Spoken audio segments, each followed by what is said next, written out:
ಕಾರ್ಯಕ್ರಮ ಜೀವನವೆಂದರೆ ಹೀಗೇನೆ.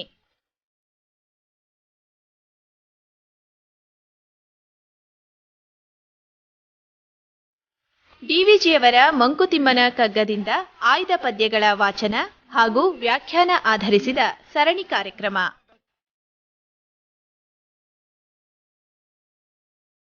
ಪ್ರಸ್ತುತಪಡಿಸುತ್ತಾರೆ ಅಶೋಕ್ ಕುಮಾರ್ ಬಿಎನ್.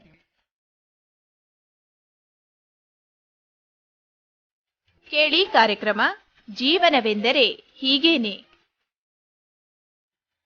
ಅಸಮದಲ್ಲಿ ಸಮತೆಯನ್ನು, ವಿಷಮದಲ್ಲಿ ಮೈತ್ರಿಯನ್ನು, ಅಸಮಂಜಸದೆ ಸಮನ್ವಯ ಸೂತ್ರನಯವ, ವ್ಯಸನಮಯ ಸಂಸಾರದಲ್ಲಿ ವಿನೋದವ ಕಾಣ್ಬ, ರಸಿಕತೆಯ ಯೋಗವೆಲೋ ಮಂಕುತಿಮ್ಮ. ಅಂದರೆ ಸಂಸಾರನ ನಾವು ಹೇಗೆ ನಿಭಾಯಿಸಬೇಕು ಅನ್ನೋದಕ್ಕೆ ಒಂದು ಉದಾಹರಣೆ ಮೂಲಕ ಹೇಳ್ತು ಅಂತಂದರೆ ತುಂಬ ಚೆನ್ನಾಗಿ ಅರ್ಥವಾಗುತ್ತೆ ಅಂತ ಅನಿಸುತ್ತೆ. ಈ ರಾಮು ಶಾಮು ಅಂತ ಇಬ್ಬರು ಸ್ನೇಹಿತರಿರ್ತಾರೆ. ಅವ್ರು ಹೇಗೆ ಅಂತಂದರೆ ತುಂಬ ಗಳಸ್ಯ ಕಂಠಸ್ಯ. ಅದನ್ನು ವಿವರವಾಗಿ ಹೇಳಬೇಕು ಅಂತಂದರೆ ಒಂಥರ ತೊಟ್ಟಿಲ್ ದೋಸ್ತು, ಚಡ್ಡಿ ದೋಸ್ತು, ಆಮೇಲೂ ಕೂಡ ದೋಸ್ತುಗಳು ಒಟ್ಟೊಟ್ಟಿಗೆ ಮದುವೆ ಆಗಿರ್ತಾರೆ, ಒಂದೇ ಊರಲ್ಲಿರ್ತಾರೆ, ತುಂಬ ಪರಿಚಯಸ್ಥರು ಹಾಗೂ ತುಂಬ ಒಡನಾಟ ಇರುತ್ತೆ. ಒಂದು ಸಲ ಏನಾಗುತ್ತೆ, ಈ ಶಾಮು ಬೇರೆ ಊರಿಗೆ ವರ್ಗ ಆಗ್ಬಿಡುತ್ತೆ, ಕೆಲಸದ ನಿಮಿತ್ತ ಬೇರೆ ಊರಿಗೆ ಹೋಗಬೇಕಾಗತ್ತೆ. ಹಾಗೆ ಹೊರಟೋಗಿರ್ತಾನೆ. ಅವಾಗ ಒಂದು ದಿವಸ ಏನಾಗುತ್ತೆ ಅಂದರೆ, ತುಂಬ ವರ್ಷಗಳಾದ ಮೇಲಿಂದ ರಾಮು ಹೀಗೆ ದಾರಿನಲ್ಲಿ ಹೋಗ್ತಾ ಇದ್ದಾಗ ಎದುರುಗಡೆಯಿಂದ ಶಾಮು ಬಂದ್ಬಿಡ್ತಾನೆ. ಇವನಿಗೆ ತುಂಬ ಆನಂದಾತಿರೇಕ ಆಗ್ಬಿಡುತ್ತೆ. ಅಯ್ಯೋ ಶಾಮು, ಇದೇನೋ ನೀನು ಪತ್ತೆನೇ ಇರೋದಿಲ್ವಲ್ಲ, ಎಷ್ಟೊಂದು ದಿವಸ ಆಗೋಗಿತ್ತು ನಿನ್ನನ್ನು ನೋಡಿ ಅಂತ ಹೇಳಿ ಅಂತ ಒಂದೇ ನಿಮಿಷದಲ್ಲಿ 106 ಪ್ರಶ್ನೆ ಕೇಳ್ಬಿಡ್ತಾನೆ. ಅವನು ಅದಕ್ಕೆಲ್ಲ ಉತ್ತರ ಹೇಳ್ತಾನೆ, ಹೇಗಿದ್ಯೋ ಏನೋ, ಏನು ಮಾಡ್ತಿದ್ಯೋ ಅಂತೆಲ್ಲ. ಆದರೂ ಕೂಡ ಈ ರಾಮುಗೂ ಒಂದು ಕುತೂಹಲ ಇರುತ್ತೆ. ಯಾಕೆ ಅಂತಂದರೆ, ಈ ಶಾಮು ಹೆಂಡತಿ ಗಯ್ಯಾಳಿ ಅಂತ ಅನ್ನೋದು ಗೊತ್ತಿರುತ್ತೆ. ಕೊನೆಯದಾಗಿ ಒಂದು ಪ್ರಶ್ನೆ ಕೇಳೇ ಬಿಡ್ತೀನಿ ಕಣೋ ಅಂತ ಹೇಳಿದ್ದೆ ಕೆಲಸ ಕೇಳ್ತಾನೆ. ಅದು ಹೇಗಿದೆಯೋ ನಿನ್ನ ಗಲಾಟೆ ಸಂಸಾರ ಅಂತ ಅಂದ್ಬಿಟ್ಟು ಅಂತ. ಆವಾಗ ಶಾಮು ಹೇಳ್ತಾನೆ, ನೋಡಪ್ಪ, ನಾವು ನಗ್ನಗ್ತಾ ತುಂಬ ಚೆನ್ನಾಗಿ ಖುಷಿಯಾಗಿದ್ದೀವಿ ಅಂತ. ಇವನಿಗೆ ಕುತೂಹಲ ತಡೆಯೋಕ್ಕೆ ಆಗಲ್ಲ. ಅದು ಹೇಗಪ್ಪ, ಅದು ಹೇಗೆ ಆಗಿರ್ತೀಯ ನೀವು ಖುಷಿಯಾಗಿ ಅಂತ. ಆವಾಗ ಅವನು ಹೇಳ್ತಾನೆ, ಶಾಮು ಹೇಳ್ತಾನೆ, ನೋಡಪ್ಪ, ನಮ್ಮ ಮನೆಯಲ್ಲಿ ಸಂಸಾರದಲ್ಲಿ ಯಾವುದೇ ವಿಷಯ ತಗೋ ಭಿನ್ನಾಭಿಪ್ರಾಯ ಇದ್ದದ್ದೇ. ನಾನೊಂದು ಹೇಳಿದರೆ ಅವಳು ಇನ್ನೊಂದು ಹೇಳ್ತಾಳೆ. ಅವಾಗ ಏನಾಗುತ್ತೆ ಅಂತಂದರೆ, ಅವಳು ಸಿಟ್ಟು ಬಂದಾಗ ತನಗೆ ಕೈಗೆ ಸಿಕ್ಕಿದ ಪಾತ್ರೆ, ಚೊಂಬು, ಲಟ್ಟಣಿಗೆ ಎಲ್ಲದನ್ನೂ ತೆಗೆದು ನನ್ನ ಮೇಲೆ ಕೆಸಿತಾಳೆ. ಅವಳು ಖುಷಿಯಾಗಿ ನಗ್ನಗ್ತಾ ಇರ್ತಾಳೆ. ಆದರೆ ನಾನು ನಗಬೇಕಲ್ಲ, ನಾನೇನು ಮಾಡ್ತೀನಿ, ಅವಳು ಹಾಗೆ ಎಸ್ದಾಗ ಆ ಪಾತ್ರೆ, ಚೊಂಬು ಅದರಗಳಿಂದೆಲ್ಲ ತಪ್ಪಿಸ್ಕೋತೀನಿ, ನಾನು ನಗ್ನಗ್ತಾ ಇರ್ತೀನಿ. ಹೀಗೇ ಅವಳು ನಗ್ತಾಳೆ, ನಾನು ನಗ್ತೀನಿ ಅಂಥೇಳಿ. ವ್ಯಸನಮಯ ಸಂಸಾರದಲ್ಲಿ ವಿನೋದವ ಕಾಣ್ಬ, ರಸಿಕತೆಯ ಯೋಗವೆಲೋ ಮಂಕುತಿಮ್ಮ ಅಂಥೇಳಿ ಅಂತ. ಅಲ್ಲಿಂದ ಮುಂದೆ ಈ ತಿಮ್ಮ ಸಂಸಾರ ಒಂದು ಶಾಲೆಗೆ ಭೇಟಿ ನೀಡ್ತಾರೆ. ಅಲ್ಲಿ ಹೋದಾಗ ಇವರು ಸೀದಾ ಕ್ಲಾಸ್ ಒಳಕ್ಕೆ ಹೋಗ್ಬಿಡ್ತಾರೆ. ಗುರುಗಳೊಂದು ಮನೆ ಪಾಠ ಕೊಟ್ಟಿರ್ತಾರೆ ಅಲ್ಲಿ. ಆವಾಗ ಏನಾಗುತ್ತೆ ಅಂತ ಅವ್ರು ಏನು ಹೇಳಿರ್ತಾರೆ ಅಂದರೆ, ನಾಳೆ ನೀವು ಬರುವಾಗ ಪರೋಪಕಾರ ಮಾಡ್ಕೊಂಡು ಬಂದಿರಬೇಕು ಅಂತ ಹೇಳಿ ಅಂತ. ಆ ಮಾರನೇ ದಿವಸ ಬಂದಾಗ ಮೇಡಮ್ ಕೇಳ್ತಿರ್ತಾರೆ ಎಲ್ಲರೂ, ನೀವು ಏನೇನು ಮಾಡ್ಕೊಂಬಂದ್ರಿ ಅಂತ ಹೇಳಿ ಅಂತ. ಆವಾಗ ಶಾರದಾ ಒಂದು ಹೇಳ್ತಾಳೆ, ನೋಡಿ ನಾನು ಬರ್ತಾ ಇದ್ದೆ, ರಸ್ತೆಯಲ್ಲಿ ಬಾಳೆಹಣ್ಣು ಸಿಪ್ಪೆ ಬಿದ್ದಿತ್ತು, ಪಕ್ಕಕ್ಕೆ ಹಾಕಿದೆ ಅಂತ. ಕಿಟ್ಟುನ ಕೇಳಿದಾಗ ಕಿಟ್ಟು ಹೇಳ್ತಾನೆ, ನಾನು ಅಷ್ಟೇ ಬರ್ತಿದ್ದಾಗ ದಾರಿನಲ್ಲಿ ಒಂದು ಕಲ್ಲಿತ್ತು, ಅದನ್ನು ಪಕ್ಕಕ್ಕೆ ಹಾಕಿದೆ ಅಂತ ಹೇಳಿ ಅಂತ. ಆವಾಗ ಇವಳು ಸುಮಾ ಏನು ಮಾಡ್ತಾ ಹೇಳ್ತಾಳೆ, ಚಡಪಡಿಸ್ತಾ ಇರ್ತಾಳೆ. ಅವಾಗ ಮೇಡಮ್ ಕೇಳ್ತಾರೆ, ಏನಮ್ಮ ಸುಮಾ ಹೀಗಾಯಿತು, ನೀನು ಯಾಕೆ ಚಡಪಡಿಸ್ತಿದ್ಯಾ, ಹೇಳ್ತಾ ಇಲ್ಲ ಅಂತ. ಅವಾಗ ಪಕ್ಕದಲ್ಲಿ ಶ್ರೀಕಂಠ ಹೇಳ್ತಾನೆ, ನಾನೇ ಹೇಳ್ತೀನಿ ಮೇಡಮ್ ಅಂತ. ಅವಳು ಪರೋಪಕಾರ ಮಾಡೋಕ್ಕೆ ಹೋಗ್ಬಿಟ್ಟು ಬೈಸ್ಕೊಂಡ್ಲು ಅಂತ. ಅಯ್ಯೋ ರಾಮ, ಇದೇನಿದು ಪರೋಪಕಾರ ಮಾಡೋಕ್ಕೆ ಹೋಗಿ ಬೈಸ್ಕೊಳ್ಳೋ ಅಂಥ ಪರಿಸ್ಥಿತಿ ಏನಾಯಿತು ಅಂತ ಅಂದ್ಬಿಟ್ಟು ಅಂತ ಸುಮ್ಮನೆ ಕೇಳಿದರೆ ಸುಮ್ಮ ಹೇಳಲ್ಲ ಅಂತಾಳೆ. ಅದಕ್ಕೆ ಶ್ರೀಕಂಠ ನಾನೇ ಹೇಳ್ತೀನಿ ಅಂತ ಹೇಳ್ಬಿಟ್ಟು ಹೇಳ್ತಾನೆ, ನಾವು ದಾರಿನಲ್ಲಿ ಒಟ್ಟಿಗೆ ಬರ್ತಾ ಇದ್ವಾ, ಆವಾಗ ರಸ್ತೆ ಪಕ್ಕದಲ್ಲಿ ಒಂದು ಅಜ್ಜಿ ನಿಂತಿತ್ತು. ಆವಾಗ ಇವಳು ನೋಡಿದ್ಲು. ಅದು ಅಜ್ಜಿ ಆ ಕಡೆ ನೋಡ್ತಿದ್ದಾಗ, ಅಜ್ಜಿ ನಿನ್ನನ್ನು ದಾಟಿಸ್ತೀನಿ ರಸ್ತೆ ಇನ್ನೊಂದು ಬದಿಗೆ ಅಂತನ್ಬಿಟ್ಟು ಅಂತ ಹೇಳಿದ್ಲು ಸುಮ. ಆದರೆ ಈ ಅಜ್ಜಿ ಅಂತೂ ಇಲ್ಲ ಬೇಡ ಅಂತ. ಇವಳು ಸುಮ ಬಿಡಲಿಲ್ಲ, ನಾನು ಪರೋಪಕಾರ ಮಾಡಬೇಕು, ಹಾಗಾಗಿ ನಾನು ಪುಟ್ಟೋಳಾದರೂ ಪರವಾಗಿಲ್ಲ, ನಿನ್ನನ್ನು ಸೇಫಾಗಿ ಆ ಬದಿಗೆ ದಾಟಿಸ್ತೀನಿ ಅಂತ ಕರ್ಕೊಂಡು ಹೋಗಿದ್ದೆ. ಆ ಬದಿಗೆ ಬಿಟ್ಬಿಟ್ಲು. ಆಮೇಲಿಂದ ಬಂದ್ಲು, ಇಲ್ಲಿ ಬರ್ತಿದ್ದೆಟ್ಗೆ ಆ ಅಜ್ಜಿ ಮೊಮ್ಮಗ ಬಂದ. ಅಜ್ಜಿ ಎಲ್ಲಿ ಅಂತ ಕೇಳ್ದ. ಸುಮ ಹೇಳಿದ್ಲು, ನಾನು ಆ ಬದಿಗೆ ಬಿಟ್ಟು ಬಂದೆ ಅಂತ. ಅದಕ್ಕೆ ಅವನು ತುಂಬ ಬೈದ ಅಂತ. ಯಾಕೆ ಬೈದ ಅಂತಂದರೆ, ಅವನು ಮೊಮ್ಮಗ ಆಗಿನ್ನೂ ಅಜ್ಜಿನ ಆ ಬದಿಯಿಂದ ಕರ್ಕೊಂಬಂದು ಈ ಬದಿಗೆ ಬಿಟ್ಟಿದ್ದ. ಅಜ್ಜನ ಕರ್ಕೊಂಬರ್ತೀನಿ ಅಂತ ಹೋಗೋ ಅಷ್ಟರೊಳಗಾಗಿ ಇವಳು ಸುಮ್ಮ ಕರ್ಕೊಂಡೋಗಿ ಅಜ್ಜಿನ ಮೊದಲಿದ ಸ್ಥಾನಕ್ಕೆ ಬಿಟ್ಬಿಟ್ಟಿದ್ಲು ಅಂತ ಹೇಳಿ ಅಂತ. ಅಂದರೆ ಪರೋಪಕಾರ ಮಾಡೋದು ಕೂಡ ಅಷ್ಟು ಸುಲಭ ಅಲ್ಲ ಅಂತ ಹೇಳಿ ಅಂತ. ಆವಾಗ ಮರಿತಿಮ್ಮ ಹೇಳ್ತಾನೆ, ಏಕೆಂದರೆ ತಿಮ್ಮನ ಸರ್ದಿ ಆಯಿತು, ತಿಮ್ಮಿ ಸರ್ದಿ ಆಗಿತ್ತು, ನಾನೇನು ಕಮ್ಮಿ ಅಂತನ್ಬಿಟ್ಟು ಅಂತ ಮರಿತಿಮ್ಮ ಹೇಳ್ತಾನೆ, ಬಳಲಿ ನೆಲದಲ್ಲಿ ಮಲಗಿ ಮೈಮರೆತು ನಿದ್ರಿಪನ ಕುಲುಕಿ ಹಾಸಿಗೆಯ ನರಸುವುದೇಂ ಉಪಕೃತಿಯೇ ಒಳಿತ ನೆಸಗುವನೆಂದು ನೆಮ್ಮದಿಯ ನುಂಗದಿರು ಸುಲಭವಲ್ಲ ಒಳಿತೆಸಗೆ ಮಂಕುತಿಮ್ಮ ಅಂಥೇಳಿ ಅಂತ ಈ ಪದ್ಯ. ಇದರ ಅರ್ಥ ಹೇಗಿದೆ, ಬಳಲಿ ನೆಲದಲ್ಲಿ ಮಲಗಿ ಮೈಮರೆತು ನಿದ್ರಿಪನ, ಪಾಪ ಅವನು ದಣಿವಾರಿಸ್ಕೊಳ್ಬೇಕು ಅಂತ ಅಂದ್ಬಿಟ್ಟು ಅಂತ ಸುಸ್ತಾಗಿದೆ ಅಂತ ಅಂದ್ಬಿಟ್ಟು ಅಂತ ನೆಲದ ಮೇಲೆ ಹಾಗೆ ಮಲಗಿಬಿಟ್ಟಿರ್ತಾನೆ, ಅಷ್ಟು ಸುಸ್ತಾಗಿ ನಿದ್ದೆ ಬಂದ್ಬಿಟ್ಟಿರುತ್ತೆ. ಇವನು ನೋಡ್ಬಿಟ್ಟು ಉಪಕಾರ ಮಾಡ್ತೀನಿ ಅಂತ ಬಂದವನು ನೋಡ್ಬಿಟ್ಟು ಅವನನ್ನು ಕೂಲಕ್ಕೆ ಎಬ್ಬಿಸ್ಬಿಟ್ಟು ನೆಲದ ಮೇಲೆ ಮಲ್ಕೊಂಡಿದ್ಯಾ, ಥಂಡಿ ಆಗುತ್ತೆ, ಹಾಸಿಗೆ ಕೊಡ್ತೀನಿ ತಡಿ ಅಂತ ಅಂದ್ಬಿಟ್ಟು ಅಂತ ಉಪಕಾರ ಮಾಡೋಕ್ಕಾಗತ್ತೆ? ಅದು ಒಳಿತ ನೆಸಗುವನೆಂದು ನೆಮ್ಮದಿಯ ನುಂಗದಿರು. ನಾನೇನೋ ಉಪಕಾರ ಮಾಡ್ತೀನಿ ಅಂತ ಹೇಳ್ಬಿಟ್ಟು ಅಂತ ಪಾಪ ಅವನು ಮಲ್ಕೊಂಡು ಅವನು ನೆಮ್ಮದಿನ ನುಂಗಬೇಡ. ಸುಲಭವಲ್ಲ ಒಳಿತೆಸಗೆ ಮಂಕುತಿಮ್ಮ, ಅಷ್ಟು ಸುಲಭವಲ್ಲ ಅಂಥೇಳಿ ಅಂತ. ಪಾಪ ಸುಮ ಮಾಡಿದ್ಲಲ್ಲ ಅಜ್ಜಿಗೆ ಉಪಕಾರ ಮಾಡೋಕ್ಕೆ ಹೋಗಿ ಬಯಸ್ಕೊಂಡಲ್ಲ, ಆ ಥರ ಆಗಬಾರ್ದು ಅಂತ ಹೇಳಿ ಅಂತ. ಮುಂದೆ ಈ ಸಂಸಾರ ಬೆಂಗಳೂರಿಗೆ ಹೋಗ್ತಾರೆ. ಅಲ್ಲೊಂದು ಜಾಹೀರಾತು ನೋಡಿ ಆಶ್ಚರ್ಯ ಆಗುತ್ತೆ. ಅಲ್ಲಿ ಹೇಳಿರ್ತಾರೆ, ನಮ್ಮ ಲೋಕಾಯುಕ್ತರ ಕಚೇರಿಗೆ ಒಂದು ಧ್ಯೇಯ ವಾಕ್ಯ ಬೇಕು ಅಂತ ಹೇಳಿ ಅಂತ. ನೋಡಿದ ತಕ್ಷಣ ತಿಮ್ಮಂಗೆ ಒಳ್ಳೆ ರೋಮಾಂಚನ ಆಗಿಬಿಡುತ್ತೆ. ಇದೇನಿದು ಲೋಕಾಯುಕ್ತರ ಕಚೇರಿಗೆ ಧ್ಯೇಯವಾಕ್ಯ ಬೇಕು ಅಂತ ಹೇಳಿ ಅಂತ. ಸೀದಾ ತಿಮ್ಮ ಲೋಕಾಯುಕ್ತರ ಕಚೇರಿಗೆ ನುಗ್ಗಿದ್ದೇ ಕೆಲಸ. ಬರ್ಕೊಳ್ಳಿ ಸ್ವಾಮಿ, ನಾನು ಹೇಳ್ತೀನಿ ಅಂತ. ಏನು ಬರ್ಕೊಳ್ಳೋದು ಅಂತ ಕೇಳ್ತಾರೆ ಲೋಕಾಯುಕ್ತರು. ಅವಾಗ ಹೇಳ್ತಾರೆ, ಧ್ಯೇಯವಾಕ್ಯ ಅಂತ ಅಂದ್ಬಿಟ್ಟು ಅಂತ ಜಾಹೀರಾತು ಕೊಟ್ಟಿದ್ರಲ್ಲ ಸ್ಪರ್ಧೆ ಅಂತ ಅಂದ್ಬಿಟ್ಟು ಅಂತ, ನಾನು ಹೇಳ್ತೀನಿ ಕೇಳಿ. 1943ನೇ ಇಸ್ವಿನಲ್ಲೇ DVG ಅವರು ಬರೆದಿಟ್ಬಿಟ್ಟಿದ್ದಾರೆ ಅಂತ ಹೇಳಿ ಅಂತ. ಏನದು ಅಂತ ಕೇಳಿದರೆ ಹೇಳ್ತಾರೆ, ಅನ್ನ ಉಣುವೊಂದು ಕೇಳ್, ಬರ್ಕೊಳ್ಳಿ ಸ್ವಾಮಿ ಅಂತ ಹೇಳ್ತಾರೆ. ಅವರು ಬರ್ಕೋತಾರೆ, ಅನ್ನ ಉಣುವೊಂದು ಕೇಳ್, ಅದನ್ನು ಬೇಯಿಸಿದ ನೀರು ಅಂತ ಬರ್ಕೋತಾರೆ. ನಿನ್ನ ದುಡಿತದ ಬೆಮರೋ, ನಿನ್ನ ದುಡಿತದ ಬೆಮರೋ, ಪೆರರ ಕಣ್ಣೀರೋ, ತಿನ್ನು ನೀಂ ಜಗಕ್ಕೆ ತಿನ್ನಲಿತ್ತನಿತ ಜೀರ್ಣಿಸದ ಋಣಶೇಷ ಮಂಕುತಿಮ್ಮ ಅಂತ ಹೇಳಿ ಅಂತ. ಅಂದರೆ ಅನ್ನ ಉಣುವಾಗ, ನಾವು ಊಟ ಮಾಡುವಾಗ ಕೇಳ್ಕೋಬೇಕಂತೆ ನಮ್ಮನ್ನು ನಾವೇ, ಅದನ್ನು ಬೇಯಿಸಿದ ನೀರು, ನನ್ನ ದುಡಿತದ ಬೆಮರೋ ಪರರ ಕಣ್ಣೀರೋ ಅಂತ ಹೇಳಿ ಅಂತ. ನಮ್ಮ ದುಡಿತದಿಂದ ನಾವು ತಿಂತಾ ಇದ್ದೀವೋ ಅಥವಾ ಪರರ ಕಣ್ಣೀರಿಂದ ತಿಂತಾ ಇದ್ದೀವೋ ಅಂತ. ತಿನ್ನು ನೀಂ ಜಗಕ್ಕೆ ತಿನ್ನಲಿತ್ತನಿತ ಮಿಕ್ಕೂಟ ಜೀರ್ಣಿಸದ ಋಣಶೇಷ ಮಂಕುತಿಮ್ಮ ಅಂತ. ಅಂದರೆ ಜಗತ್ತು ನಮಗೆ ಅಥವಾ ಪ್ರಕೃತಿ ನಮಗೆ ಅಥವಾ ದೇಶ ನಮಗೆ ಎಷ್ಟು ಕೊಡುತ್ತೋ ಅದಕ್ಕಿಂತ ಹೆಚ್ಚಾಗಿ ನಾವು ಪ್ರಕೃತಿಗೆ ಕೊಡಬೇಕಂತೆ. ಅದಕ್ಕಿಂತ ಜಾಸ್ತಿ ನಾವು ತೊಗೊಳ್ತೀವಿ ಅಂತಂದರೆ ಅಥವಾ ನಮಗೆ ಎಲ್ಲ ಬೇಕು ಅಂತಂದ್ಬಿಟ್ಟು ಅಂತ ಮಾಡ್ತು ಅಂತಂದರೆ ಮಿಕ್ಕೂಟ ಜೀರ್ಣಿಸದ ಋಣಶೇಷ ಮಂಕುತಿಮ್ಮ ಅಂಥೇಳಿ ಅಂತ ಈ ಪದ್ಯದ ಅರ್ಥ. ನಾವು ಇದನ್ನು ಧ್ಯೇಯವಾಕ್ಯವಾಗಿ ಇಟ್ಕೋಬೋದಲ್ವಾ? ನಮ್ಮ ವಾಹನಗಳ ಮೇಲೆ ಅಥವಾ ಬೋರ್ಡ್ಗಳನ್ನ ಬರೆಸ್ಬಿಟ್ಟು ಈ ಥರ ಮಾಡ್ಕೋಬೋದಲ್ವ? ನೀವು ಯಾವುದೇ ಒಂದು ಕಾನೂನನ್ನು ಮಾಡಿ ಸ್ವಾಮಿ, ತಪ್ಸೋಕ್ಕಾಗಲ್ಲ. ಆದರೆ ಇದು ಎಷ್ಟು ಚೆನ್ನಾಗಿದೆ ಅಂತಂದರೆ, ಅನ್ನ ಉಣುವೊಂದು ಕೇಳ್, ಅದನ್ನು ಬೇಯಿಸಿದ ನೀರು, ನಿನ್ನ ದುಡಿತದ ಬೆಮರೋ ಪರರ ಕಣ್ಣೀರೋ, ತಿನ್ನು ನೀಂ ಜಗಕ್ಕೆ ತಿನ್ನಲಿತ್ತನಿತ ಮಿಕ್ಕೂಟ ಜೀರ್ಣಿಸದ ಋಣಶೇಷ ಮಂಕುತಿಮ್ಮ. ದುಡಿದು ತಿನ್ನುವ ಅನ್ನವೇ ಶ್ರೇಷ್ಠ.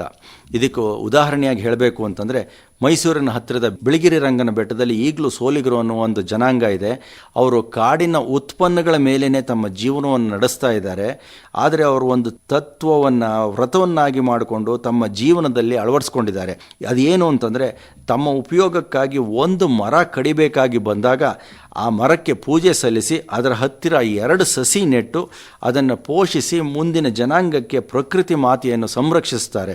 ಇದಲ್ಲವೇ ಅನಕ್ಷರಸ್ಥರಲ್ಲೂ ಇರುವಂಥ ಪ್ರಕೃತಿ ಸಂವೇದನೆ. ನೋಡಿ, ಈ ಜನಾಂಗ ಇದೆಯಲ್ಲ, ಅವರು ಅನಕ್ಷರಸ್ಥರಾದರೂ ಎಂತಹ ಒಂದು ಪರಿಪಾಠ ಇಟ್ಕೊಂಡಿದ್ದಾರೆ. ಈ ವ್ರತ ಅನ್ನೋದ್ರ ಬಗ್ಗೆ ಒಂದು ಸಲ ಹೇಳಬೇಕಾಗುತ್ತೆ ಅಂತ ಅನಿಸುತ್ತೆ. ವ್ರತ ಅಂತಂದರೆ ಪ್ರತಿದಿನ ತಪ್ಪದೇ ಆಚರಿಸುವಂಥ ಒಂದು ಆಚರಣೆಗೆ ಅಥವಾ ಒಂದು ಸಂಪ್ರದಾಯಕ್ಕೆ ವ್ರತ ಅಂತ ಅನ್ನಿಸ್ಕೊಳ್ಳುತ್ತೆ. ಹಾಗೆಯೇ ಮೇಲಿಂದ ಮೇಲೆ ಆಗಿಂದಾಗ್ಗೆ ಇದನ್ನು ಮಾಡ್ಕೋತಾ ಇರಬೇಕು ಅಂತ ಈ ಪದ್ಯದ ಅರ್ಥ ಹೇಳುತ್ತೆ. ಅದನ್ನು ಈ ಸೋಲಿಗರು ಕೂಡ ತಮ್ಮ ಜೀವನದಲ್ಲಿ ಅಳವಡಿಸ್ಕೊಂಡಿದ್ದಾರೆ ಅಂತ ಅನಿಸುತ್ತೆ.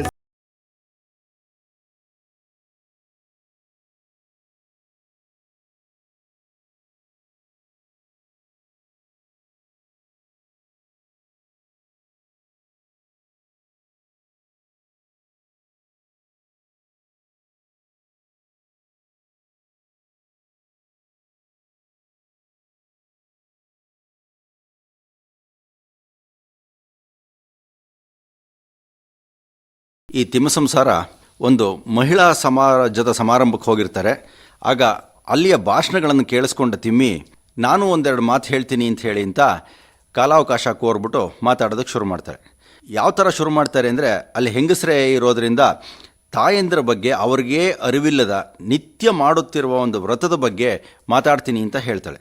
ವ್ರತ ಅಂತ ಅಂದರೆ ನಾನು ಆಗಲೇ ಹೇಳಿದಾಗೆ ನಿತ್ಯವೂ ತಪ್ಪದೆ ಮಾಡುವಂಥ ಅನುಷ್ಠಾನಕ್ಕೆ ವ್ರತ ಅಂತ ಹೇಳ್ತಾರೆ ಅಂತ ಶುರು ಮಾಡಿ, ನೀವೆಲ್ಲ ಈಗ ಕೇಳಿ 3 ಪ್ರಖ್ಯಾತವಾದ ಹಾಡುಗಳನ್ನು ಕೇಳೇ ಇರ್ತೀರಿ, ಆ ಹಾಡಿನ ಸಾಹಿತ್ಯನ ಸ್ವಲ್ಪ ಗಮನಿಸಿ ಅಂತ ಹೇಳಿ ಶುರು ಮಾಡಿ, ಹೆಂಡತಿಯೊಬ್ಬಳು ಮನೆಯೊಳಗಿದ್ದರೆ ನನಗದೆ ಕೋಟಿ ರೂಪಾಯಿ, ಹೆಂಡತಿಯೊಬ್ಬಳು ಹತ್ತಿರವಿದ್ದರೆ ನಾನು ಒಬ್ಬ ಸಿಪಾಯಿ ಅಂತ KS ನರಸಿಂಹಸ್ವಾಮಿಗಳು ರಚಿಸಿದ್ದ ಹಾಡನ್ನು ಹೇಳ್ತಾಳೆ.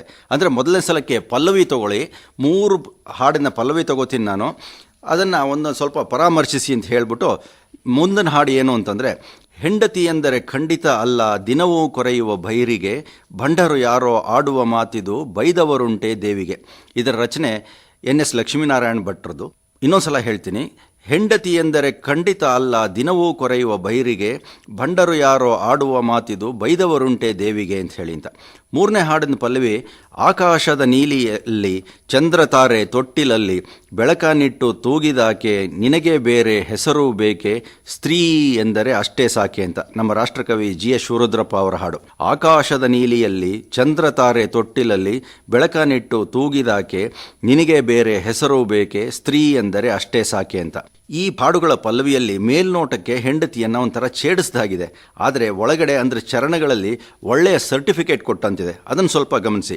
ಈ ಮೊದಲನೇ ಹಾಡಿತ್ತಲ್ಲ KS ನರಸಿಂಹಸ್ವಾಮಿಗಳದ್ದು, ಅದರದ್ದು ಚರಣಕ್ಕೆ ಹೋಯಿತು ಅಂತಂದರೆ, ಹೆಂಡತಿಯೊಂದಿಗೆ ಬಡತನ ಸಿರಿತನ ಏನೂ ಭಯವಿಲ್ಲ, ಹೆಂಡತಿಯೊಲುಮೆಯ ಭಾಗ್ಯವನರಿಯದ ಗಂಡಿಗೆ ಜಯವಿಲ್ಲ ಅಂತ. ಎಷ್ಟು ಚೆನ್ನಾಗಿದೆ ಅಲ್ವಾ? ಹೆಂಡತಿಯೊಂದಿಗೆ ಬಡತನ ಸಿರಿತನ ಏನೂ ಭಯವಿಲ್ಲ, ಹೆಂಡತಿಯೊಲುಮೆಯ ಭಾಗ್ಯವನರಿಯದ ಗಂಡಿಗೆ ಜಯವಿಲ್ಲ ಅಂತ.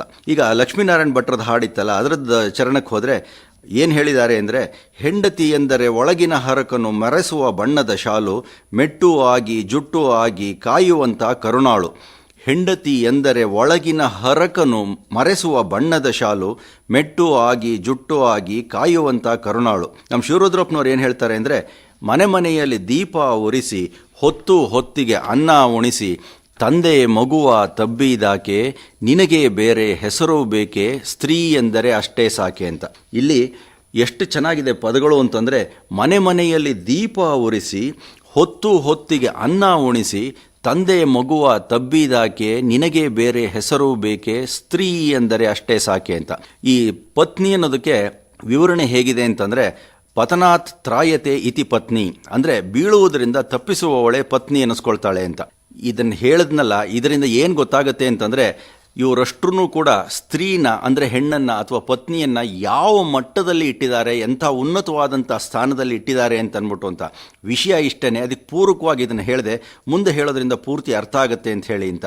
ಅಂದರೆ ಮೊದಲು ಛೇಡಿಸ್ದಾಗಿದ್ರೂ ಕೂಡ ಆಮೇಲಿಂದ ಒಂದು ಒಳ್ಳೆ ಸರ್ಟಿಫಿಕೇಟ್ ಕೊಟ್ಟರಲ್ಲ, ಅದರಲ್ಲೂ ಕೂಡ KS ನರಸಿಂಹಸ್ವಾಮಿಯವರು ಏನು ಹೇಳ್ತಾರೆ ಅಂದರೆ, ಹೆಂಡತಿ ಒಲುಮೆಯ ಭಾಗ್ಯವನರಿಯದ ಗಂಡಿಗೆ ಜಯವಿಲ್ಲ ಅಂತಾರೆ. ಲಕ್ಷ್ಮೀನಾರಾಯಣ ಭಟ್ರು ಮೆಟ್ಟು ಆಗಿ ಜುಟ್ಟು ಆಗಿ ಕಾಯುವಂಥ ಕರುಣಾಳು ಅಂತ ಹೇಳ್ತಾರೆ. ನಮ್ಮ ರಾಷ್ಟ್ರಕವಿ ಮನೆ ಮನೆಯಲ್ಲಿ ದೀಪ ಉರಿಸಿ ಹೊತ್ತು ಹೊತ್ತಿಗೆ ಅನ್ನ ಉಣಿಸಿ ನಿನಗೆ ಬೇರೆ ಹೆಸರು ಬೇಕೆ ಅಂತ ಹೇಳ್ತಾರೆ. ಎಷ್ಟು ಚೆನ್ನಾಗಿದೆ ಅಲ್ವಾ? ಒಂದು ಸಲ ಹೀಗಾಯ್ತಂತೆ, DVG ಅವರ ಧರ್ಮಪತ್ನಿಯನ್ನು ಹತ್ತಿರದವರೊಬ್ಬರು ಅರ್ಶಿನ ಕುಂಕುಮ ಕರೆದಿದ್ರಂತೆ. ಇವರು ಅದಕ್ಕೆ ಹೋಗಿರಲಿಲ್ವಂತೆ. ಆ ವಿಷಯ DVG ಅವರಿಗೆ ಹೇಗೋ ಗೊತ್ತಾಗಿ ಹೆಂಡತಿಯನ್ನು ಕೇಳಿದಾಗ ಅವರು ಕೊಟ್ಟ ಉತ್ತರ ಏನು ಗೊತ್ತಾ? ನನ್ನ ಹತ್ರ ಇದ್ದ ಸೀರೆ ಹಳೇದಾಗಿದೆ, ಅದು ಅಲ್ಲೆಲ್ಲ ಒಂದು ಕಡೆ ಹರಿದು ಹೋಗಿದೆ, ಅದನ್ನು ಉಟ್ಕೊಂಡು ಹೋಗಿ ನಿಮ್ಮ ಘನತೆಗೆ ಕುಂದು ಏಕೆ ತರಬೇಕು ಅಂತ ನನ್ನಿಂದ ಹೋಗಲಾಗಲಿಲ್ಲ ಅಂತ ಹೇಳ್ತಾರಂತೆ. ಇದನ್ನೇ ಒಳಗಿನ ಹರಕನು ಮರೆಸುವ ಬಣ್ಣದ ಶಾಲು. ಅದಕ್ಕೆ ಏನೋ DVG ಅವರು ಒಂದು ಪದ್ಯನೇ ಬರೆದುಬಿಟ್ಟಿದ್ರು.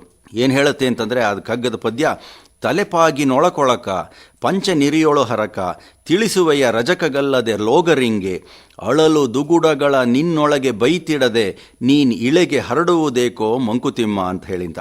ಈ ಪದ್ಯ ಎಷ್ಟು ಚೆನ್ನಾಗಿದೆ ಅಂತಂದರೆ, ತಲೆಪಾಗಿನೊಳಕೊಳಕ ಅಂದರೆ ತಲೆಪಾಗು ಅಂದರೆ ಪೇಟ. ತಲೆಪಾಗುನ ಯಾರು ಪೇಟನ ಒಗ್ಯೋಕ್ಕೆ ಹೋಗ್ತಾರೆ? ಪೇಟ ಹಾಗೇ ಇರುತ್ತೆ, ಅದ್ರ ಒಳಗಡೆ ಎಷ್ಟು ಕೊಳೆ ಇರುತ್ತೋ ಯಾರಿಗೆ ಗೊತ್ತು.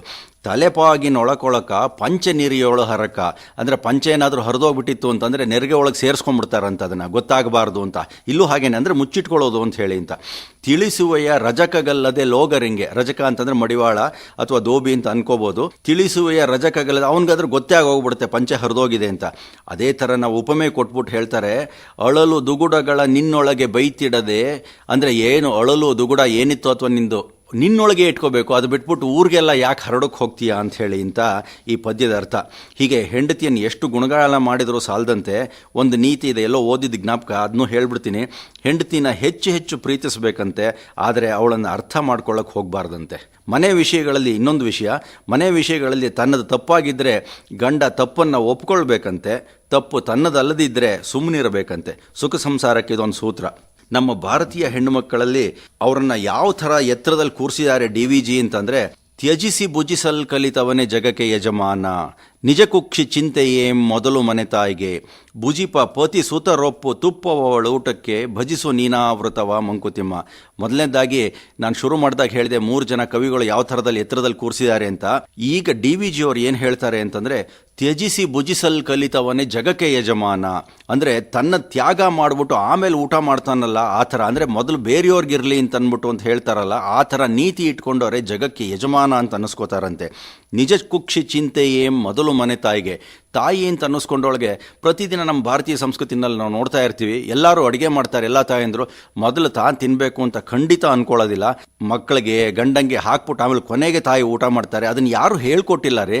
ಆದರೂ ಕೂಡ ಒಂಥರ ಸಂಪ್ರದಾಯದ ಹಾಗೆ ತಲತಲಾಂತರದಿಂದ ಬಂದುಬಿಟ್ಟಿದೆ ಅದು.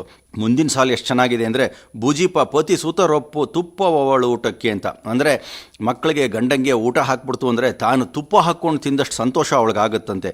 ಭಜಿಸು ನೀನಾವೃತವ ಮಂಕುತಿಮ್ಮ ಅಂತ ಹೇಳಿ ಅಂತ. ಇದನ್ನು ಇಲ್ಲಿ ಹೆಂಗಸರ ಸಮಾಜದಲ್ಲಿ ಹೇಳಬೇಕಾಗಿಲ್ಲ, ಎಲ್ಲ ಗಂಡಸರು ತಿಳ್ಕೋಬೇಕು ಅಂತ. ಅಂದರೆ ಇಂಥ ಒಂದು ವ್ರತವನ್ನು ಎಲ್ಲರೂ ಅನುಸರಿಸಬೇಕು ಅಂತ. ಈಶಾವಾಸ್ಯ ಉಪನಿಷತ್ತಿನಲ್ಲಿ ಇದೆಯಲ್ಲ, ತೇನ ತ್ಯಕ್ತೇನ ಭುಂಜೀತ ಅಂತ, ಆ ಥರದ ಇದನ್ನೇ ಆಧರಿಸಿ ಇವರು DVG ಅವರು ಬರೆದಿದ್ದಾರೆ ಅಂತ ಅನಿಸುತ್ತೆ. ಈ ಥರ ವ್ರತಗಳನ್ನು ನಾವು ಹಾಕ್ಕೋಬೋದಲ್ವಾ? ಅಂದರೆ ಪ್ರತಿದಿನ ನಾವು ಅನುಷ್ಠಾನಕ್ಕೆ ತರಬಹುದಾದಂಥ ಕೆಲವೊಂದು ವಿಷಯಗಳನ್ನು ಅಥವಾ ಕೆಲವೊಂದು ಕೆಲಸಗಳನ್ನು ಹಾಕ್ಕೋಬೋದು. ಉದಾಹರಣೆಗೆ, ಪ್ರತಿದಿನ ಯಾರಿಗಾದರೂ ಅಗತ್ಯವಿದ್ದವರಿಗೆ ಕೈಲಾದ ಸಹಾಯ ಮಾಡ್ತೀವಿ. ಪ್ರತಿದಿನ ಸ್ನಾನ ಮಾಡಿದ ಮೇಲೇ ತಿಂಡಿ ತಿಂತೀನಿ. ಈಗ ನಾನು ಅಂದ್ಕೊಂಡಿಲ್ವೇ ಪ್ರತಿದಿನ ಇಬ್ಬರಿಗೆ ಕಗ್ಗ ಹೇಳ್ದಲೇ ಮನೆಗೆ ಹೋಗಲ್ಲ ಅಂತ. ಅದಕ್ಕೆ ಏನೋ ನನ್ನ ಕಂಡ ತಕ್ಷಣ ಜನ ಎಲ್ಲ ಆ ಕಡೆ ಈ ಕಡೆ ಹೊರಟೋಗ್ಬಿಡ್ತಾರೆ. ಅದ್ಯಾರೋ ಭಾಷಣಕಾರ ಹೇಳಿದಂತೆ, ತನ್ನ ಭಾಷಣಕ್ಕೆ ಮೊದಲು ಹೀಗೆ ಪ್ರಾರ್ಥನೆ ಮಾಡ್ತಾನಂತೆ, O God save my audience from my speech ಅಂತ. ಬಹುಶಃ ಈ ಥರ ಆಗಿಲ್ಲ ಅಂತ ಅಂದ್ಕೊಂಡು ನನ್ನ ಮಾತನ್ನು ಮುಗಿಸ್ತೀನಿ ಅಂತ ಹೇಳಿ ಅಂತ ತಿಮ್ಮಿ ತನ್ನ ಮಾತನ್ನು ಮುಗಿಸ್ತಾಳೆ.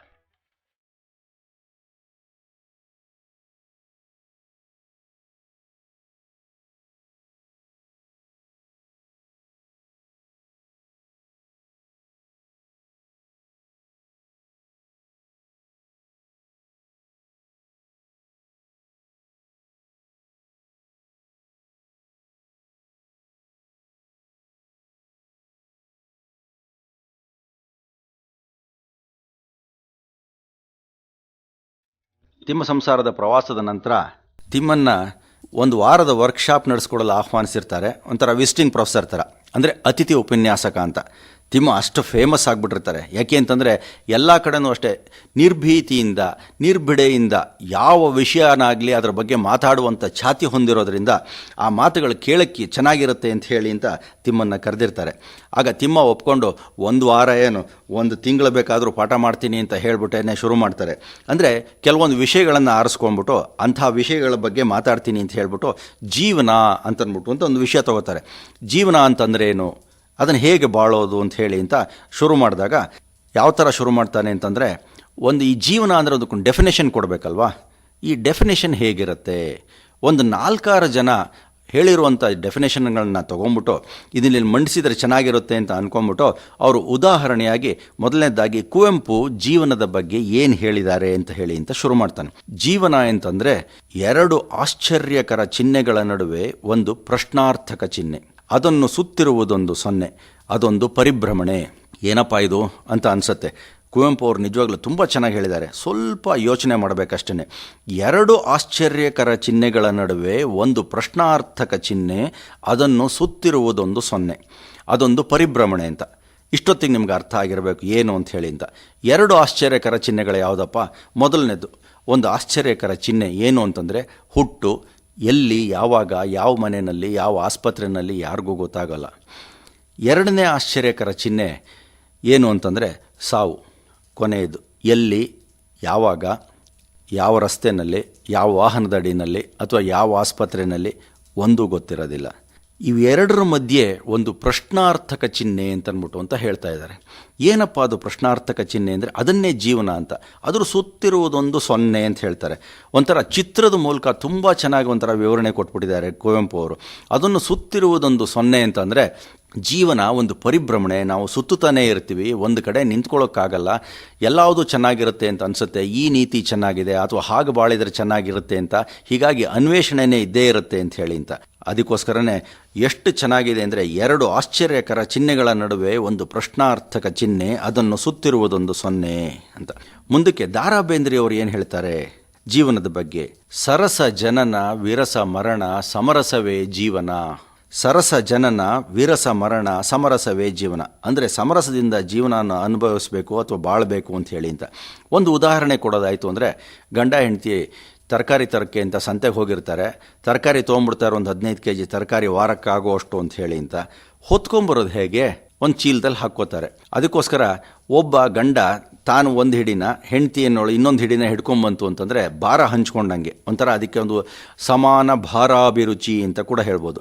ಸಮರಸವೇ ಜೀವನ, ಹೀಗೆ ಹೊಂದ್ಕೊಂಡು ಹೋಗೋದೇ ಜೀವನ ಅಂತ ಅಂದ್ಬಿಟ್ಟು ಅಂತ ಹೇಳ್ತಾರೆ. ಯಾರು ಬೇಕಾದರೂ ಆಗ್ಬೋದು, ಗಂಡ ಹೆಂಡ್ತಿನೇ ಆಗಬೇಕು ಅಂತಲ್ಲ, ಯಾರಾದರೂ ಜೀವನದಲ್ಲಿ ಯಾರ ಜೊತೆಗೂ ಆದರೂ ಹೊಂದ್ಕೊಂಡೇ ಇರಬೇಕು ಅಂತ ಹೇಳಿ ಅಂತ ಇದರದ ಮಾತಿನ ವಿವರ. ವಿವೇಕಾನಂದರು ಏನು ಹೇಳ್ತಾರೆ? ಜೀವನ ದೇವರು ಕೊಟ್ಟ ವರ, ಅದನ್ನು ಅಲ್ಲಗಳೆಯಬೇಡಿ, ಸಾಹಸದಿಂದ ಬಾಳಿ, ಸಂತೋಷದಿಂದ ಬಾಳಿ ಅಂತ. ಅಂದರೆ ಅದೊಂದು ದೇವರು ಕೊಟ್ಟಂಥ ವರ, ನಾವು ಅಲ್ಗಳೆಯೋಕ್ಕಾಗಲ್ಲ, ಹಾಗಿದ್ದೀವಿ ಹೀಗಿದ್ದೀವಿ ಅಂತ. ಸಾಹಸದಿಂದ ಬಾಳಬೇಕಂತೆ, ಸಂತೋಷದಿಂದ ಬಾಳಬೇಕಂತೆ, ಯಾವಾಗಲೂ ನಗ್ನಗ್ತಾ ಇರಬೇಕು ಅಂತ ಹೇಳಿ. ಎಮರ್ಸನ್ ಅನ್ನೋರು ಏನು ಹೇಳ್ತಾರೆ ಅಂದರೆ, ಜೀವನ ಎಂದರೆ ಅದೊಂದು ಗಣಿತ ಇದ್ದ ಹಾಗೆ ಅಂತ ಹೇಳಿ ಅಂತ. ಒಂಥರ ಗಣಿತಕ್ಕೆ ಹೋಲಿಸ್ತಾರೆ. ಅದಕ್ಕೆ ನಿಮ್ಮ ಸ್ನೇಹಿತರನ್ನು ಸೇರಿಸಿ, ಶತ್ರುಗಳನ್ನು ಕಳೆಯಿರಿ, ಸಂತೋಷವನ್ನು ಗುಣಿಸಿರಿ, ದುಃಖವನ್ನು ಹಂಚಿಕೊಳ್ಳಿ ಅಂತ. ಅಂದರೆ ನಮ್ಮ ಸ್ನೇಹಿತರನ್ನು ಕೂಡಿಸ್ಕೋಬೇಕಂತೆ, ಶತ್ರುಗಳನ್ನು ಕಳ್ಕೋಬೇಕಂತೆ, ಸಂತೋಷವನ್ನು ಗುಣಿಸ್ಕೋಬೇಕಂತೆ, ಅಂದರೆ ಹೆಚ್ಚಾಗತ್ತೆ ಅಂತ. ದುಃಖವನ್ನು ಹಂಚ್ಕೊಳ್ಳಿ ಅಂತ. ದುಃಖ ಹಂಚ್ಕೊಳ್ಳೋದ್ರಿಂದ ಉಪಯೋಗ ಏನಾಗುತ್ತೆ ಅಂತ ಕೇಳ್ಬೋದು ನೀವು, ಆದರೆ ಹಂಚ್ಕೊಂಡ್ರೆ ಏನೋ ಒಂಥರ ಸಮಾಧಾನ ಆದಂಗೆ ಆಗುತ್ತೆ ಅಂತ. ಇದೇ ಜೀವನದ ಬಗ್ಗೆ DVG ಅವರು ಏನು ಹೇಳಿದ್ದಾರೆ? ಗೌರವಿಸು ಜೀವನವ, ಗೌರವಿಸು ಚೇತನವ, ಆರದೋ ಜಗವೆಂದು ಭೇದವೆಣಿಸದಿರು. ಗೌರವಿಸು ಜೀವನವ, ಗೌರವಿಸು ಚೇತನವ, ಆರದೋ ಜಗವೆಂದು ಭೇದವೆಣಿಸದಿರು. ಹೋರುವುದೇ ಜೀವನ ಸಮೃದ್ಧಿಗೋಸುಗ ನಿನಗೆ, ದಾರಿ ಆತ್ಮೋನ್ನತಿಗೆ ಮಂಕುತಿಮ್ಮ.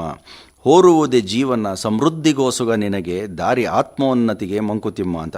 ಇವರು ಇನ್ನೂ ಚೆನ್ನಾಗಿ ಹೇಳಿದ್ದಾರೆ ಅಂತ ಅನಿಸುತ್ತೆ. ಜಗತ್ತನ್ನು ಇನ್ನು ಯಾರೋ ನೋಡ್ಕೋತಾರೆ, ಹೇಗೋ ಆಗೋಗುತ್ತೆ ಅಂತ ಅಂದ್ಕೊಂಬಿಟ್ಟು ವ್ಯತ್ಯಾಸ ಮಾಡಬೇಡ. ಜೀವನವನ್ನು ಮತ್ತು ಚೈತನ್ಯವನ್ನು ಗೌರವಿಸುವುದನ್ನು ಕಲಿ ಅಂತ ಹೇಳಿ ಅಂತ. ಜೀವನವನ್ನು ಸಮೃದ್ಧಿಪಡಿಸುವುದಕ್ಕೆ ಹೋರಾಡಲೇಬೇಕು.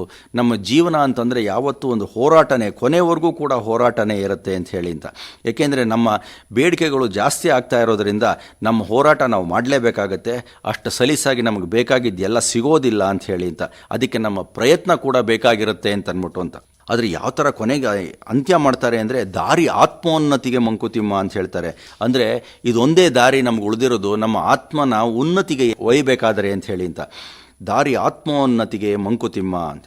ಗೌರವಿಸು ಜೀವನವ, ಗೌರವಿಸು ಚೇತನವ, ಆರದೋ ಜಗವೆಂದು ಭೇದವೆಣಿಸದಿರು. ಹೋರುವುದೇ ಜೀವನ ಸಮೃದ್ಧಿಗೋಸುಗ ನಿನಗೆ, ದಾರಿ ಆತ್ಮೋನ್ನತಿಗೆ ಮಂಕುತಿಮ್ಮ. ಹೀಗೆ ಒಬ್ಬೊಬ್ಬರು ಹೇಳಿದ್ದನ್ನು ನಾವು ನೋಡ್ಕೊಂಡು ಬಂದ್ವಿ. ಆದರೆ ನಮ್ಮ ಹಾಸ್ಯ ಸಾಹಿತಿ ಬೀಚಿ ಏನು ಹೇಳಿದ್ದಾರೆ ಅಂತ ಒಂದು ಸ್ವಲ್ಪ ನೋಡ್ಬಿಡೋಣವಾ? ಗುರಿ ಬೇಕು ಬಾಳಿಂಗೆ, ಗುರು ಹಿರಿಯರು ಇರಬೇಕು, ಗುರಿಮಟ್ಟ ಕೀಳಾಗೆ ಅದುವೇ ಪಾಪ. ಮರೆಯದಿರು ಈ ಮಾತು, ಗುರಿ ಮುಟ್ಟಬೇಕಿಲ್ಲ, ಹೋರಾಟವೇ ಗೆಲುವು ನುಗ್ಗುತಿಮ್ಮ ಅಂತ. ಎಂಥ ಸ್ಫೂರ್ತಿ ಕೊಡ್ತಾರೆ ಅಂದರೆ, ಹೋರಾಟನೇ ಇದು ಜೀವನವೆಲ್ಲ, ಅದರಲ್ಲೇ ಗೆಲುವು ಕಾಣೋದು, ನುಗ್ಗುತಿಮ್ಮ ಮುಂದುವರಿ ನೀನು ಅಂತ ಹೇಳಿ ಅಂತ. ಗುರಿ ಬೇಕು ಬಾಳಿಂಗೆ, ಗುರು ಹಿರಿಯರು ಇರಬೇಕು. ಅಂದರೆ ಗುರು ಹಿರಿಯರು ಇತ್ತು ಅಂತಂದರೆ ಒಂದು ಸ್ವಲ್ಪ ಮಾರ್ಗದರ್ಶನ ಸಿಗುತ್ತೆ. ಯಾಕೆಂದರೆ ಅವರು ಅನುಭವ ಇರುತ್ತಲ್ಲ, ಅದರಿಂದ ಅದು ಬೇಕೇ ಬೇಕು, ಜೊತೆಯಲ್ಲೇ ಇರಬೇಕು ಅಂತ ಎಷ್ಟು ಚೆನ್ನಾಗಿ ಹೇಳ್ತಾರಲ್ವ. ಗುರಿಮಟ್ಟ ಕೀಳಾಗೆ ಅದುವೇ ಪಾಪ. ಗುರಿ ಅಂತ ಅನ್ನೋದೊಂದು ಇರಲೇಬೇಕು ನಮಗೆ. ಆ ಗುರಿ ಇಲ್ಲ ಅಂತಂದರೆ ಅದೊಂಥರ ಪಾಪ ಅಂತ ಅನ್ನಿಸ್ಕೊಳ್ಳುತ್ತೆ. ಮರೆಯದಿರು ಈ ಮಾತು, ಗುರಿ ಮುಟ್ಟಬೇಕಿಲ್ಲ. ನಾವು ಏನೋ ಒಂದು ಹಾಕ್ಕೊಂಬಿಟ್ರೆ ಗುರಿ ಮುಟ್ಟಲೇಬೇಕು ಅಂತ ಅಂದ್ಕೊಂಡು ಆ ಥರ ಏನಿಲ್ಲ. ಆದರೆ ಆ ದಾರಿನಲ್ಲಿ ನಾವು ಹೋಗ್ತೀವಲ್ಲ, ಅದೇ ಸಾಕು ಅಂತ. ಅಂದರೆ ಹೋರಾಟವೇ ಗೆಲುವು, ನುಗ್ಗುತಿಮ್ಮ ಅಂತ ಹೇಳಿ ಅಂತ. ಅಂದನಾ ತಿಮ್ಮ ಅಂತ ಒಂದು ಪುಸ್ತಕ ಇದೆ, ಅದರಿಂದ ತೊಗೊಂಡಿದ್ದೀನಿ. ಹೀಗಿರುವಾಗ ನಮ್ಮ ಕೈಯಲ್ಲೇ ಇರುವ ಜೀವನವನ್ನು ನಡೆಸೋದು ಹೇಗೆ? ಮುಂದಕ್ಕೆಲ್ಲ ಪಾಠಗಳನ್ನು ಹೇಳ್ಕೊಂಬರ್ತೀನಿ ಅಂತ ಹೇಳಿ ಅಂತ ವರ್ಕ್ಶಾಪಲ್ಲಿ ಹೇಳ್ತಾರೆ. ಜೀವನ ಎನ್ನುವುದು ಅವಕಾಶಗಳ ನದಿ ಇದ್ದ ಹಾಗೆ. ಅದನ್ನು ನೀವು ಚಮಚದಲ್ಲಿ ತುಂಬಿಕೊಳ್ತಿರೋ ಅಥವಾ ಬಿಂದಿಗೆಯಲ್ಲಿ ಬಾಚ್ಕೊಳ್ತಿರೋ ನಿಮಗೆ ಬಿಟ್ಟದ್ದು ಅಂತ ಹೇಳಿಬಿಟ್ಟು ಹೇಳ್ತಾರೆ. ಏನು ಡಿ ವಿ ಜಿ ಏನಂತಾರೆ ಅಂದರೆ, ಜೀವನವದೊಂದು ಕಲೆಯ ಕಲಿಸುವುದೆಂತು, ಸಾವಿರದ ನಿಯಮ ಯುಕ್ತಿಗಳನ್ನು ಒರೆದೊಡೆಯುಂ, ಯಾವುದೇ ಕುಶಲತೆಯೊಂದಿರದೆ ಜಯವಿರದು, ಆ ವಿವರ ನಿನ್ನೊಳಗೆ ಮಂಕುತಿಮ್ಮ ಅಂತ ಹೇಳಿ ಅಂತ. ಅಂದರೆ ಜೀವನ ಒಂದು ಕಲೆ, ಅದನ್ನು ಹೇಗಪ್ಪ ಕಲಿಸೋದು? ಸಾವಿರದ ನಿಯಮಗಳನ್ನು ನಾವೇ ಹಾಕ್ಕೋಬೇಕಂತೆ.